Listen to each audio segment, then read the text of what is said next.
And the federal government has posted a surplus for the 9th year in a row. This time, it's a record $12 billion, $4 billion more than the Harper government had forecast. CKNW News Time is 5:17. And as Connie mentioned, Prime Minister Harper's latest attack on crime will target street racing. He says his government will make street racing a new criminal offense that will result in stiffer sentences for offenders. The bill will also include driving prohibitions for those who are convicted of street racing.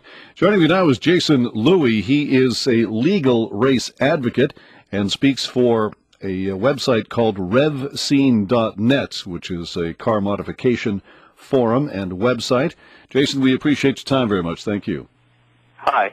Tell me about, do you think that making street racing part of the criminal code is going to deter people who are racing up and down the roads? That's a good question. We will see soon. I personally don't think so because there hasn't been research done on the demographics and profiles of the actual street racers. So I personally don't think that this will work.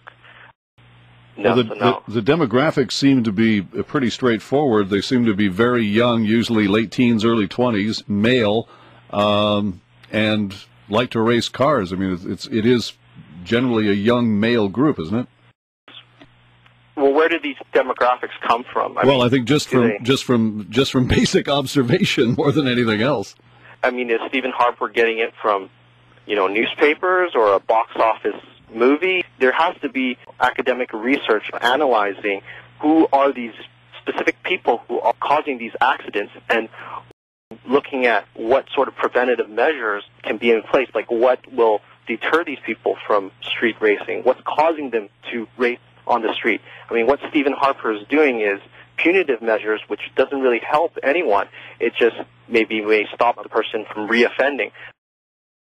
Well, I tend to think that it might if somebody is in a position where they're going to lose their car, or their car is their driving rights are going to be taken away from them, that it's going to make them at least think twice before jamming their foot on the accelerator. I mean, you were with RevScene, the demographic of people who like to come in and soup up their cars and stuff, and it's usually young men with a lot of testosterone.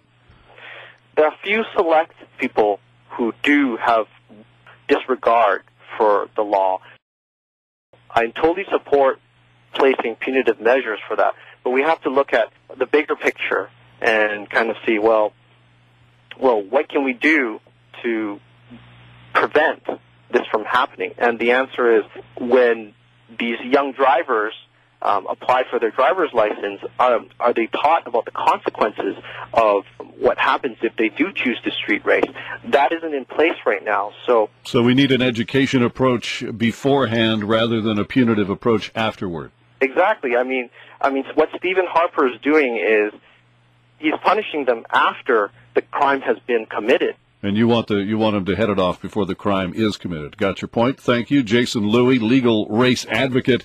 He speaks for revscene.net. We'll take a break. Hi, I'm Pamela Martin from